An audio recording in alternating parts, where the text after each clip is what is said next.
Froebel art-based education and the birth of modern art. Abstract art, the breaking down of natural forms into geometric shapes, spheres, cubes, cylinders, is not solely based on profound artistic vision or artistic philosophical theory, but equally, if not more so, on the kindergarten classroom lessons of Friedrich Froebel. The talk is going to be based in three phases: Froebel, modern art, and my work. In the beginning was Friedrich Froebel. It's a biblical statement. He believed children are like tiny flowers. They are varied and need care, but each is beautiful and alone and glorious when seen in the community of peers. He opened a play and activity institute in 1837, and he renamed it Kindergarten, the Child's Garden, or the Garden of Children, on June 28, 1840. The whole idea was reflecting his beliefs that children should be nurtured and nourished like plants in a garden. Okay. Women were his teachers. His methodology was built around the role of the mother as nurturer and giver of life, both physical and mental. And if you notice in these are all Froebel toys on the tables. Froebel was influenced by and studied with and under two major historical figures. One, Pestalozzi, the other, Weiss. Pestalozzi was an educator who changed the vision of education, and Weiss was a crystallographer who gave Froebel the concepts that he worked with and developed. Pestalozzi's motto was learning by head, hand, and heart. And thanks to Pestalozzi, literacy in the 18th century Switzerland was overcome almost completely by 1830. When the French army invaded the town of Stans in 1798, many children were left without a home. The Swiss government established an orphanage and recruited Pestalozzi to take charge of the newly formed institution. This is quoted when he received that honor. "I went gladly, for I hoped to offer these innocent little ones some compensation for the loss they had sustained, and to find in their wretchedness a basis for their gratitude." Now, the reason why I give a couple slides on Pestalozzi, because he established the base for the change in the educational system.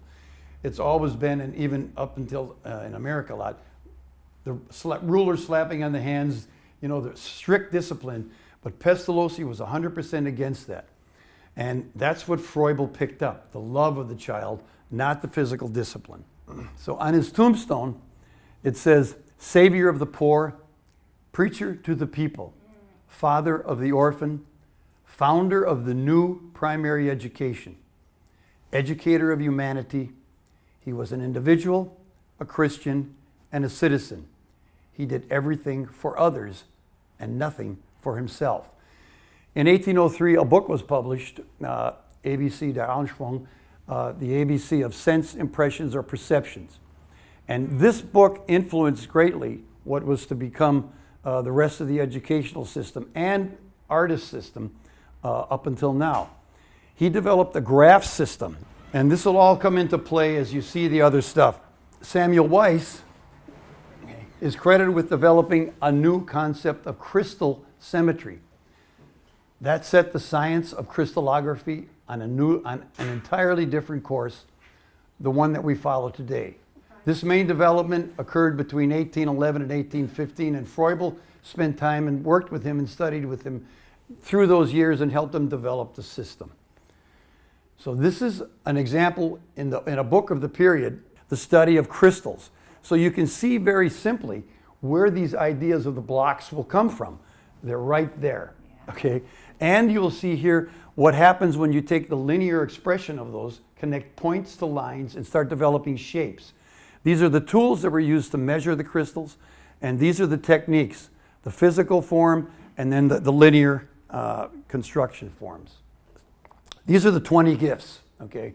And these gifts, the images for these gifts, I got out of some out of that book, but they're published from the 2006 and 2007 exhibition, Inventing Kindergarten, by Norman Brosterman and Margaret Wertheim at the Art Center in Pasadena College of Design.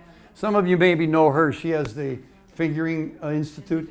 Yeah, Institute of Figuring. Okay, this is what the whole educational system is based on. I'm going to go through each one separately to give you a little better idea. But there's 20 gifts and occupations, they're called. The first gift is the primary and secondary color gift. And these are for the youngest kids.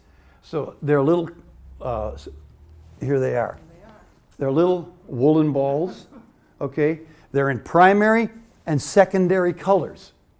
They are used, the aim of the gift was to teach the children about color, about right and left, and to develop the movements of the arms, the eyes, the hands, to play with the things.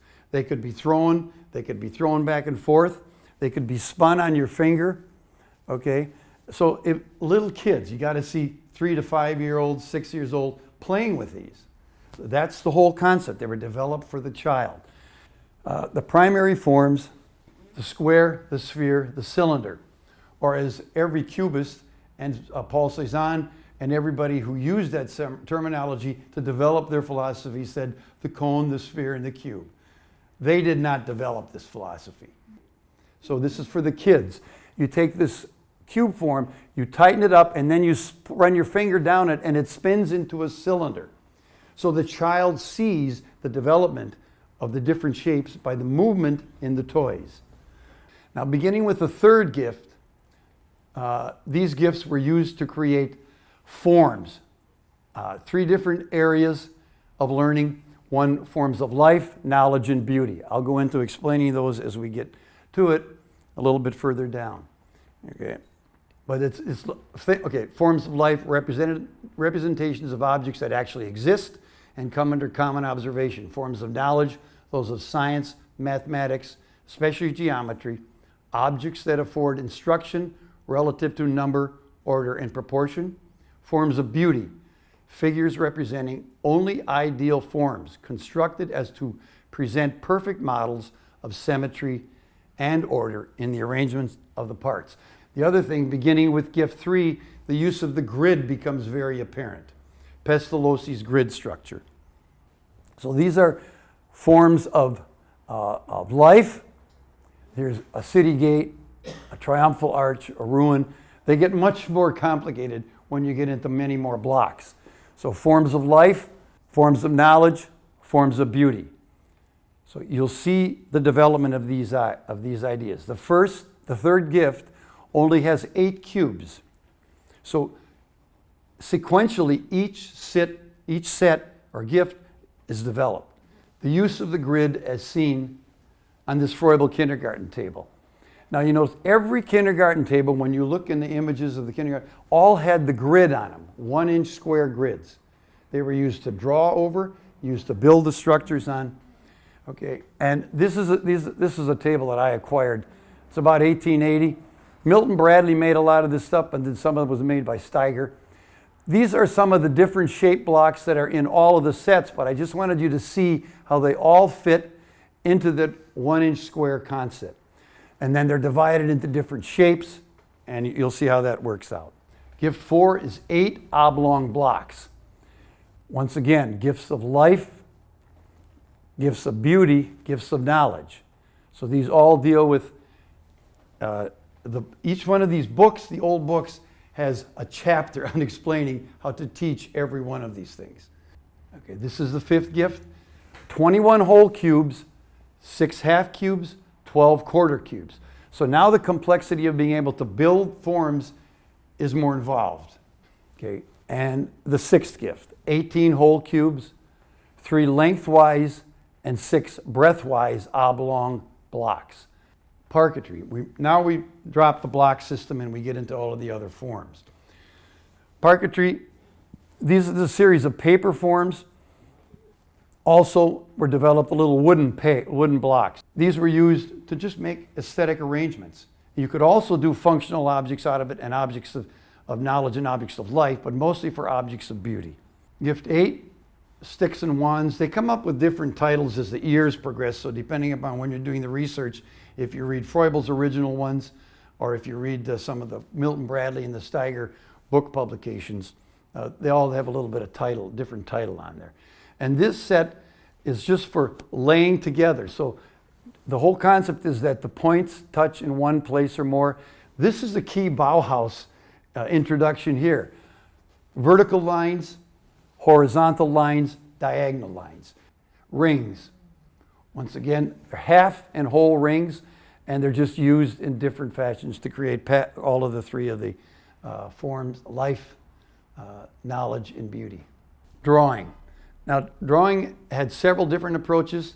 One was a very disciplined approach. Every child got a little book of the graph paper so they could do the geometric forms on the graph paper. Then they had free drawing.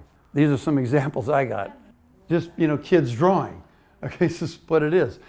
Look at the mobiles hanging in there.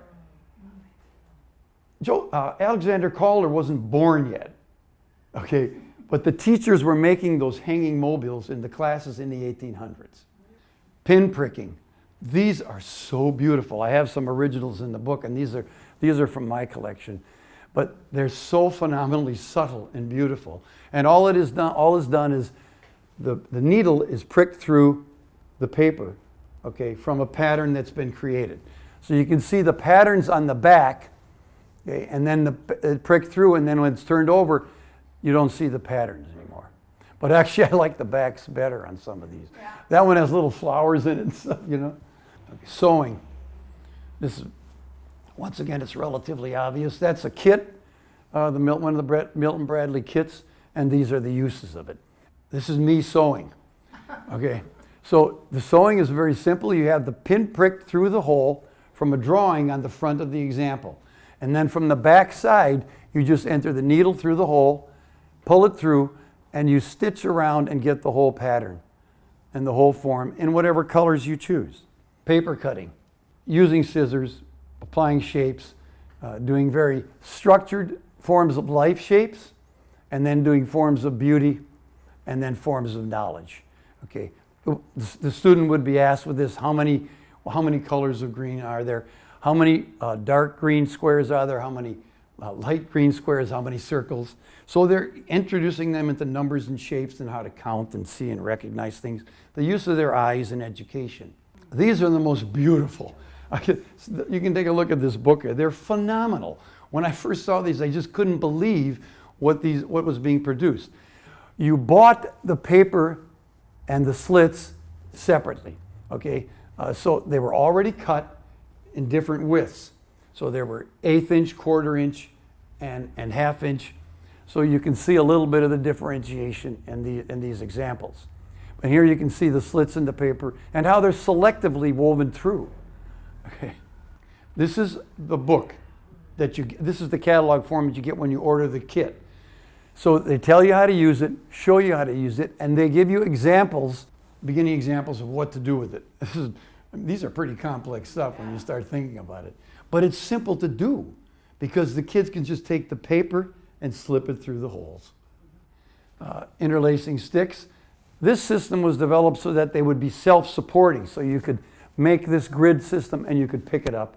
It didn't have to be glued down or laid down on a table to be viewed. And these are all examples of the interlacing. And this is slats. Now, the one thing I found is a little bit of an incongruity is that was the example that they used in the exhibit. But in the reading of some of the texts, I found that it said that they had little connecting points at them. I haven't been able to ever find this set. Interlacing colored paper. So these are strips, and they're folded at the corners. This is from a teacher's book, and it says interlacing 2 equilateral triangles. There it says interlacing 2 isosceles triangles, folding a square, and turning a complete circle with corners folding around the square. So it's one piece that's whipped, folded again, folded again, okay? Paper cutting, paper folding. This is an interesting, few little things I found out about this. It says, origami, Japanese are famous for their origami. All of this Froebel stuff is German, and the German paper napkin folding goes back to the 6th century. Now, the other important thing is that nobody was able to access Japan from 1600 to 1858, okay, the Edo period, because Japan blocked everybody. Commodore Perry was the first one to come, I think it's 1853 or 1858, and open up the ports of Japan. Froebel's kindergarten came in 1868 into Japan. By the time, by the 1900, there were over 200 kindergartens throughout Japan. Okay. It was a very important part of their educational system. So the paper folding. So whoever developed the idea is irrelevant, but the important thing is that that's a Froebel star, a three-dimensional origami form. These were taught. This is an example of how to create those shapes three-dimensionally. Once again, never any contact with Japan. It's okay. This is peas and sticks. So you can see the set I have is that one up there, and it's got corks in it as that one does. Okay, because I guess the peas got rotten or something as the kids used them. Or they ate them probably. Yeah. Okay, so you can see that's a simple geometric shapes. You can see where structure begins to be understood. The triangle, the square, the parallelogram, the rectangle, all these basic structures. Okay, clay modeling. Simple example. They start with a block of clay. What can be made from that form? Different ideas. And then you cut the block in half, and then all of a sudden you get a different shape. These are examples now. These are all dealing with forms of life. Pin pricking, sewing, paper folding, not too cubistic in nature, is it? Okay. Paper cutting, paper folding, blocks, Marcel Brewer's chair, Le Corbusier's chair. I have examples of this. It's too sweet. Okay. This is just the making the objects with the sticks and peas or sticks and corks. So you see how the techniques are used to create forms of life, forms of knowledge. With the beginning block set, the first gift 3, you see there are the 4 forms. You can divide. This is math, but it's functional.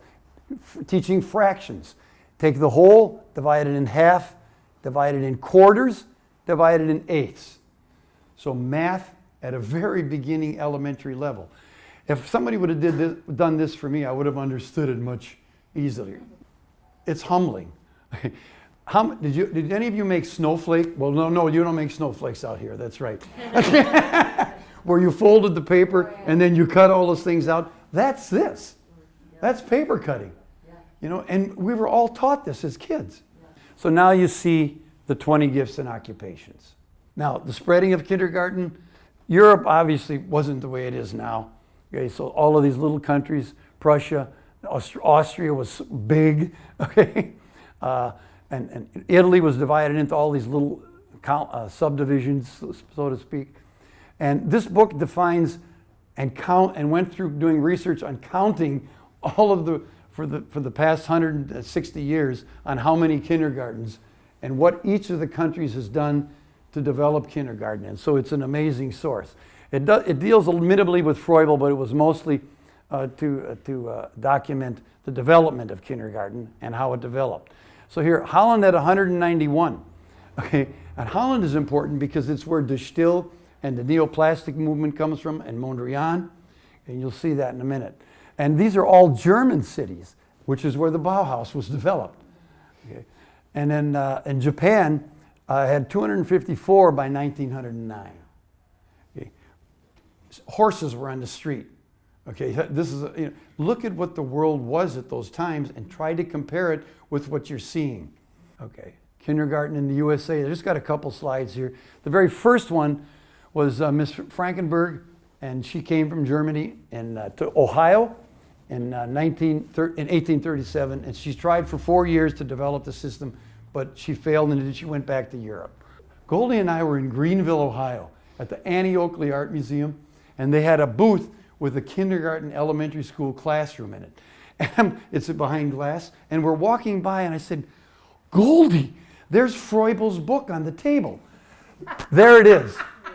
The people in there didn't have any idea about anything. And I'm getting all excited, freaking out. I said, in Greenville, Ohio?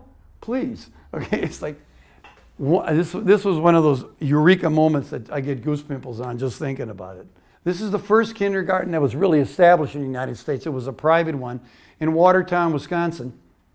And It was 1856 by Margaret Schurz, and she and her husband moved to the United States and into Watertown. Wisconsin was a big German area, and that's where my family's heritage came from, because they were part of that movement in the early 1800s. This is the school being moved 100 years later. That's the new location. And this is Margaret Schurz. They did her in a mummy form. They petrified her. So it's an amazing job. But the key is you can see on the table the grid pattern. The grid pattern. Parquetry, blocks, balls. It's all there. Okay, 1856 in Wisconsin. The big development in the United States with small things going on around the country was begun about 1870 with Susan Blow in St. Louis. They really developed the system and made it spread. As I said, and there were over 3,000 30 years later. Okay. And these things were going on all over. There was a Froebel school in Chicago, Philadelphia, everywhere. The major cities had them all. Los Angeles. Can you believe this? I found this and I freaked. This is a Los Angeles, California souvenir medal. They were selling them. I mean, this is a kindergarten class in Los Angeles. This is a picture from, it's on the internet, but Brosterman uses it too. So this blew me away. So Los Angeles, before 1900. Because obviously if this is from 1900, that school was built before that. Well, maybe not, I don't know. So for me, the whole concept is, where do ideas come from? Everything we experience around us and the teachers.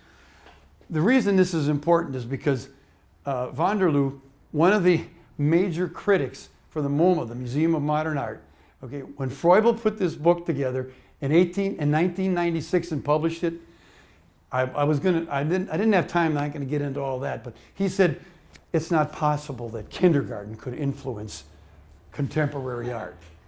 Okay, he didn't know anything about what he was talking about.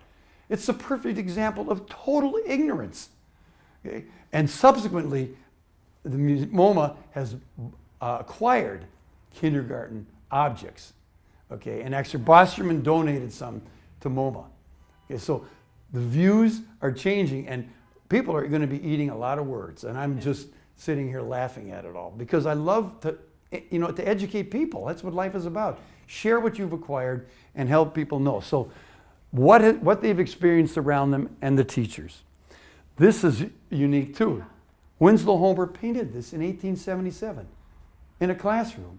So there it is, the teachers talking about geometry, geometric forms, lines, shapes, arcs, circles, too much. Obvious. So now we're going to go to modern art. I got a few examples here, but there are literally hundreds of them, because in the research you're finding that all of these people took kindergarten classes. Frank Lincoln Wright, he changed his name to Frank Lloyd Wright. His father and mother separated in 1885. His mother is Anna, and he never spoke to his father again after this, and so he changed his name, middle name, to honor his mother's family. So that's Frank. Now Frank is from Spring Green, Wisconsin, which is 80 miles from Watertown, where the first kindergarten was established. I've never found a connection that Anna Wright went to Watertown or heard about it, but she was a school teacher, a trained school teacher. In 1876, when Frank was 9, Anna, his mother, a trained teacher, visited the Centennial Exhibition in Philadelphia and saw an exhibition of educational blocks created by Froebel. The blocks, known as Froebel's Gifts, were the foundation of his innovative kindergarten approach. She bought the set. This is the building that the class was taught in at the Philadelphia World's Fair, okay, 1876. It was primarily used in the beginning to help homeless kids and poor kids. So up there it says, Northern Home for Friendless Children. Can you believe that? Is that sad or what? And then it says you can see the classes being taught Monday, Tuesday, and Wednesday, 12 to 9. Well, Anna was there in that audience watching it being taught. So they got the poor kids to come in. They fed them, which was great. Okay, but just the whole idea. And that's, so once again, you see, that's where it comes from Pestalozzi. That was Pestalozzi's concept, to deal with the orphans and to give all of the kids an ability to be educated. Okay, these are all of his systems and developments. I mean, you can see the use of the blocks and the patterns, but this is what he said. And there's much more. There's a book now published that's 1,000+ pages analyzing Frank Lloyd Wright's relationship to Froebel. It's an incredible book. And the beauty of that book is in the last several chapters, he takes all of the architectural historians and nails them, because none of them mention Froebel's influence in their textbooks about the life of Frank Lloyd Wright. Okay. So this is what he says in his autobiography. For several years, I sat at the little kindergarten tabletop and played with the cube, the sphere, and the triangle. These smooth wooden maple blocks all are in my fingers to this day. I soon became susceptible to constructive patterns evolving from everything I saw. I learned to see this way, and when I did not care to draw casual incidentals of nature. I wanted to design. This is his interior designs, windows, chairs, okay? The shapes, the simple shapes, the interweaving, you know, interlacing. You see the forms, it's all there. You remember the rings, the ring forms, all of that idea of the stacking of forms, the stacking of rings, the integration of half rings, whole rings, fragments of rings. Buckminster Fuller, the geodesic dome. This is so profound. He says, one of my first days at kindergarten, the teacher brought us some toothpicks and some semi-dried peas and told us to make structures. With my bad sight, I was used to seeing only bulks. I had no feeling at all about structural lines. The other children who had good eyes were familiar with houses and barns. Because I couldn't see, I naturally had recourse to my other senses. When the teacher told us to make structures, I tried to make something that would work. Pushing and then pulling, I found that the triangle held its shape when nothing else did. The other children made rectangular structures that seemed to stand up because the peas held them in their shape. The teacher called all the other teachers in primary school to take a look at this triangular structure. I remember being surprised that they were surprised. So here you can see these are the developments of his geodesic dome. Peas and sticks, peas and corks. So you can see where the idea comes from. Okay. This is a key Bauhaus introductory function too.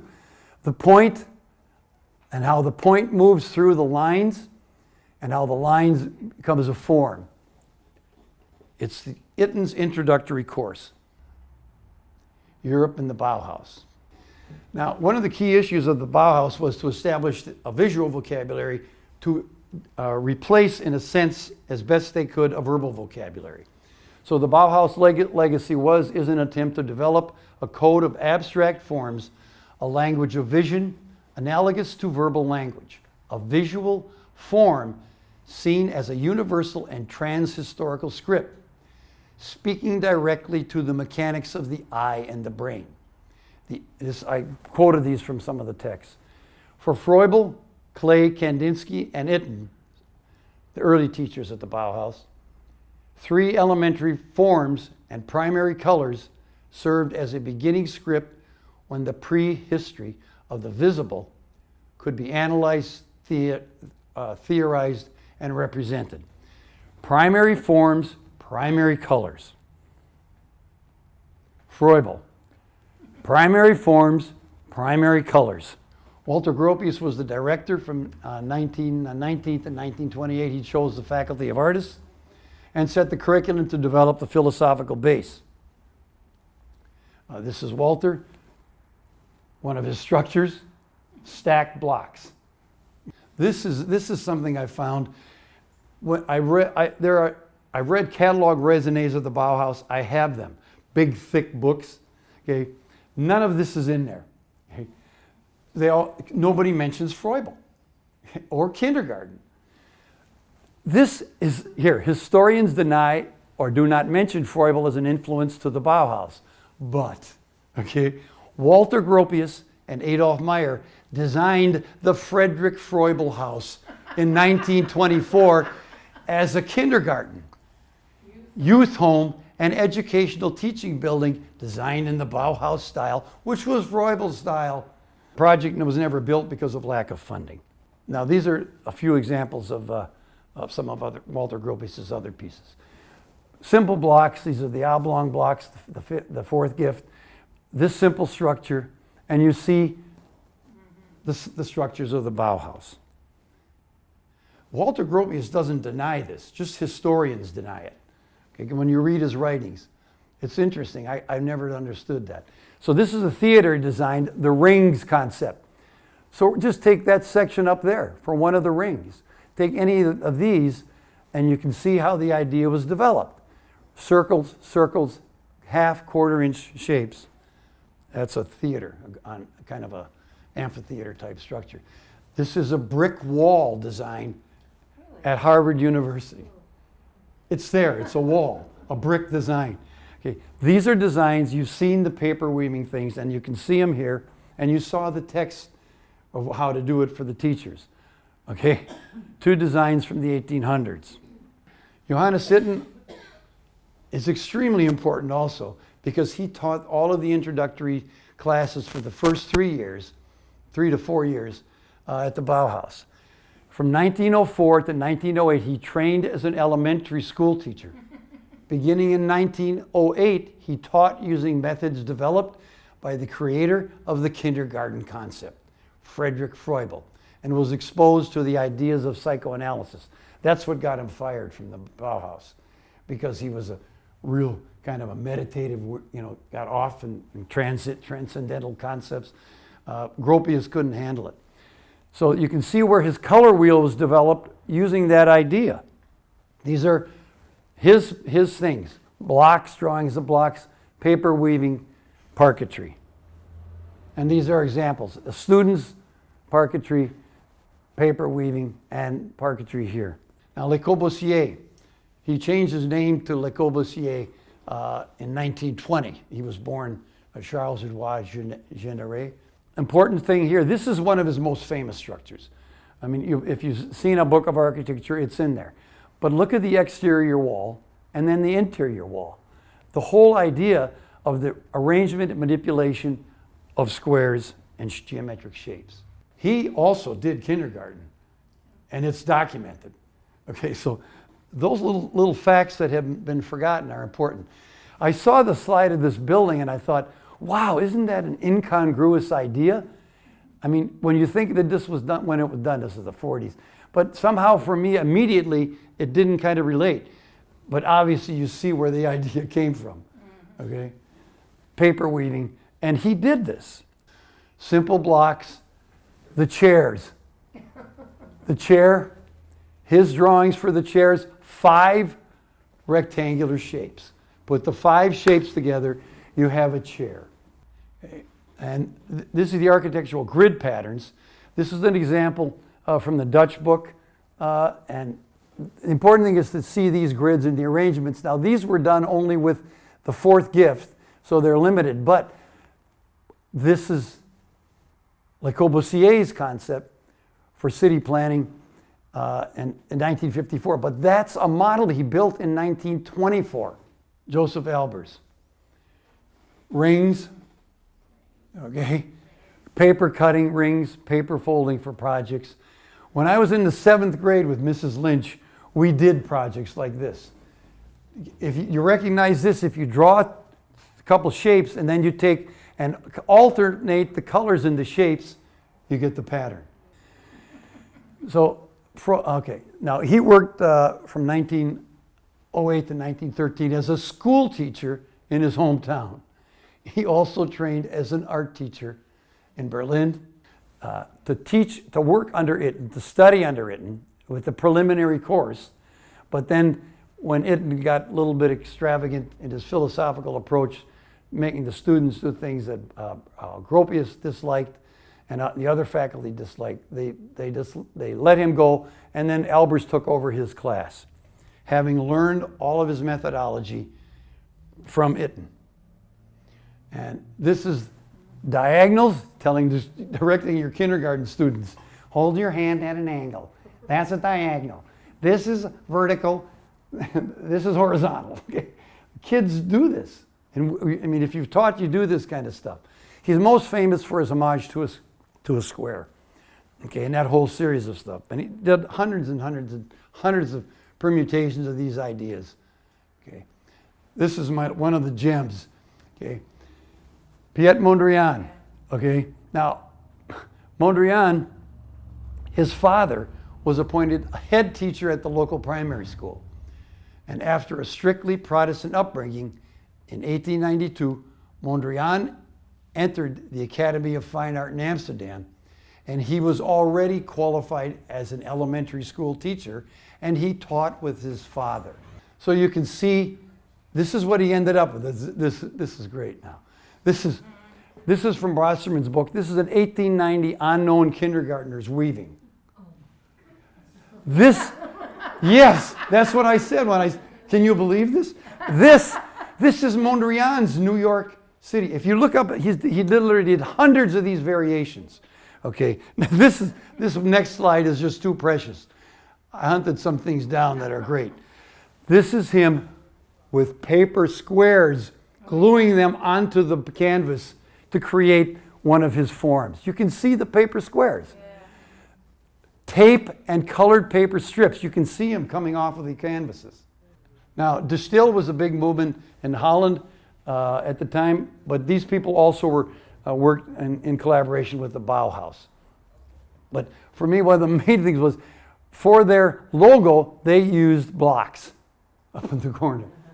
Okay, simple blocks. These are some examples. These are blocks. Okay. Now, where in 1917, when World War I was going on, would you get that idea from the sky? Okay, it's not the development of some genius. It's the development, or a teacher using what they saw, or an artist using what they learned and adapting it to their contemporary time.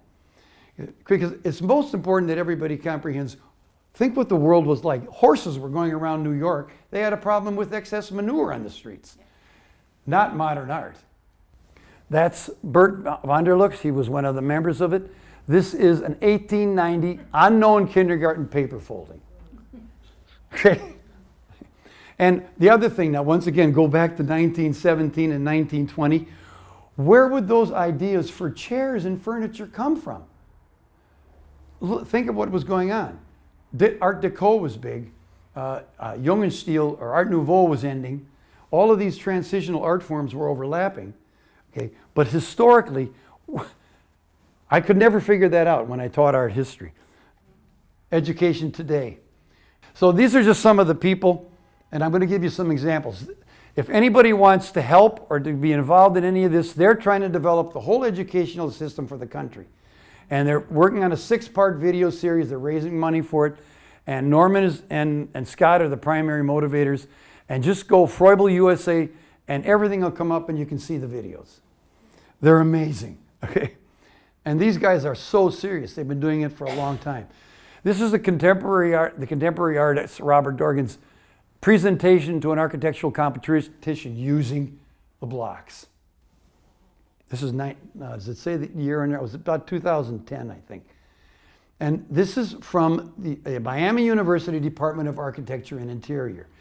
The exploration of Gift 5 in their classwork samplings. So this is another one. This was Serendipity, Serenity, and Flight. 3 different concepts. How do you interpret those concepts using Gift 5? Warned, Sequence, and Growth, using Gift 5 again. Okay, so you can see how the transitions changed. This is a book that I worked on with Ron Casperson. He's on the island up there in Whidbey by us. This is one of the things I wrote for the back cover. It says, "This book is visually stunning for both the quality of the images and the role of creative problem solving in art, design, and planning. The principles of Frederick Froebel's kindergarten are vividly exemplified in contemporary terms through object learning and play, guiding the reader to the discovery of where ideas come from." These are some of the illustrations, and these are the way he taught his graduate students. So one of the things was, you can see movement, the direction of movement, you make the forms, and then using the grid, he laying strings and stuff around just to learn patterns and forms. Okay, now this is the end, my work. Okay, this is the elementary school I went to in 1949. I was 20 miles from Watertown, Wisconsin. I was taught those principles. So when I graduated from UCLA, I went to Europe, and I was on a small period of time in which I was going there for a few months to be working in the studio at the Koninklijke de Porseleinen Fles, which is the Queen's Royal Blue Delft factory. I did learn to speak Dutch. Okay, they sent me to the Dutch school in Vught in Holland so that I could work with the workers. Okay, so anyway. So when I was there, we took designs of other artists. This is the design of David Hayes, and that's me making his project. These are some other murals and things that we built at the time and the installation of them. So it was mainly a ceramic world, and that was my area of interest and expertise. But I came in contact with Leerdam Glass, which at the time, which is one of the biggest glass companies in Holland and in Europe during this period. And we had collaborative exhibitions in Amsterdam. And so that got me into glass. And actually, Marvin Lepofsky and I had an exhibition together in 1969 in Amsterdam at the Fiets Gallery. No, the Eend Gallery. The Eend means the duck. And I met him then. And we didn't know each other ever before, but we became the best friends and lifelong friends. And he just passed away last year. Okay, but so that's where my introduction to glass came, from the ceramic stuff. So one other little story. We did projects for artists. This is what blew me away. Okay, in 1969, when I got there, they were asking me after I went to the school and learned the language. You know Karl Appel, the famous painter? Okay, well Karl Appel sent me 10 silk screens, 20 by 30 inches. Okay. With a note and said, "Make me these 10 forms in ceramic." Okay. Sign them and send them to this gallery in Copenhagen because I have an exhibition there in 6 months. I made the works, I signed them, and I sent them. Okay. So he never touched them. So just a little side note there. It's kind of interesting, but that's the way the world works today. Jeff Koons doesn't make his stuff. Okay, so anyway, so it's always been, a lot of times been done like that. These are by designers, okay, and very few of them ever make the work. This is a gate I did in Venice. It's down, you can see it, but you can see the relationship of the shapes. One of the things I did with here, I had glass as transparency, but then polished stainless steel as reflection. So the whole idea is some things you see through, some you don't. You don't know which is transparent. You don't know which is reflective. This is a fountain that's down here, right here in Culver City. It's 55 feet long and 12 feet high. You can see the shapes, where the ideas come from. I did these 3 screens, movable screens, for the Inner City Arts program when it was being developed. And I worked with Bill Bates in developing the curriculum before they had the building. And myself and Dr. Arthur Tobias helped them develop their curriculum for the age kids. He was already a teacher, but we were consulting. Okay, but then when Irv Jaeger got the property and built the buildings, Irv and I were friends, and I taught his son actually, and so we were friends. And Irv acquired some of my art for his collection, and then he said, "I'd like you to do something for it," and he said, "But I'm not going to pay you." So I said, "Okay, Irv, pay me for the materials. I'll build the things as long as the cost was covered." It was fine. So he paid for the materials. And I built these forms, Froebel, and they're homage. I titled them that. The square, the circle, and the triangle. These are some pedestal type forms, but you can see the use of the shapes. Wall forms, I've done some of these that are really large, but this one is a perfect example of the integration of the different shapes. This is 55 inches wide and 36 inches. This is a lobby in Orange County that's 24 feet by 36 feet with 12-foot high ceilings. So when I designed this, actually Terry Schoenhaven and Michael Davis did the other lobby. You may even know those. So we're all kind of old timers and friends. This was done in the 80s. What I wanted was a polished stainless steel ceiling, and we selected the green jade verde granite, marble I mean, for the lobby and the walls, so that when you walked in, everything was congruous. You looked up at the ceiling and you saw the images being reflected down. Okay, this is a ceiling I did for Arco downtown, 2,400 square feet, 40 by 60. There's 6 panels, but you can see the shapes. And this is the next piece that Chris Lee and I installed for 1 month for an international architecture conference and exhibition that we both lectured and did presentations at the Brand Library in Glendale. It was 90 feet long, 30 feet wide, and it was 15 feet high. But the whole idea of reflective surfaces, transparency, and the shapes themselves. And that's the end. But, wait a minute. This is the real end. Okay, Froebel's tombstone. So what you have to understand is this has been there for 150 years. Wow. And people go by and see it. And he's been integrated into the German culture for all of that time. Okay, so that's the end. Did I go over? Okay.